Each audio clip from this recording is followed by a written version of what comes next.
Ever wondered how a tiny pill can have such a profound effect on the human body? Welcome to the fascinating world of chemical and biological drug action, a realm where science meets magic and the impossible becomes possible.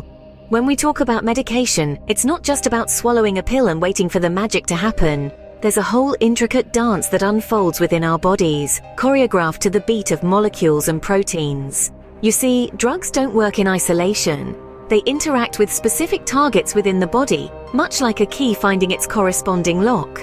These targets are usually proteins, the building blocks of life, but they can also be other types of molecules. It's these interactions that set the stage for the effects we witness, from the relief of pain to the control of a chronic condition. So, how exactly do these interactions result in the effects we see? Stay tuned to delve deeper into this intriguing mystery. Imagine a lock and a key. The drug in this case acts as the key. Now let's delve a bit deeper into this analogy. Picture the chemical drug as the perfectly shaped key, designed to fit snugly into a specific biological target, our lock. This drug or key isn't a one-size-fits-all. It's been crafted to match the lock's unique configuration. Once the drug finds its corresponding lock, it can do one of two things.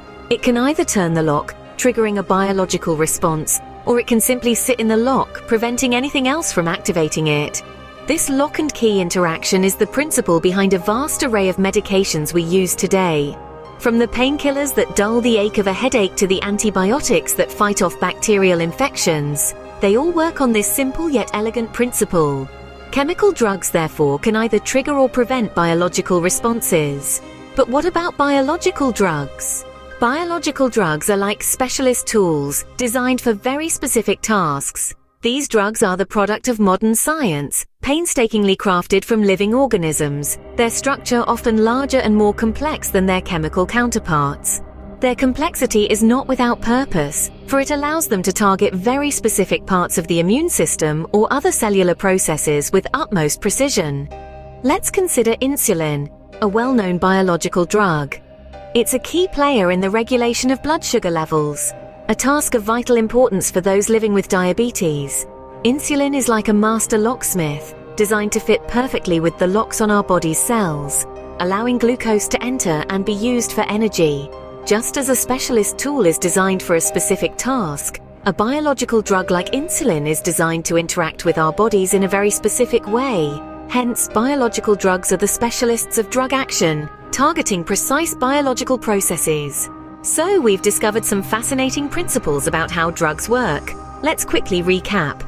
We've delved into the mysteries of medication, unraveling the enigma of chemical and biological drug action, and how the lock and key model governs the interaction between drugs and our bodies. We've also explored how drugs, like specialized tools, target specific functions in our body. These principles are not just academic concepts, they play an essential role in the development of new drugs and the improvement of existing ones. Understanding the lock and key mechanism helps us design drugs that can precisely target specific functions, leading to more effective treatments with fewer side effects. Similarly, recognizing the specialist role of drugs allows us to engineer medicines that work in harmony with our body's natural processes. So keep these principles in mind as they can lead to breakthroughs in medical science. The world of drug action is indeed a world of intricate keys and specialized tools, all working together to help the body function at its best.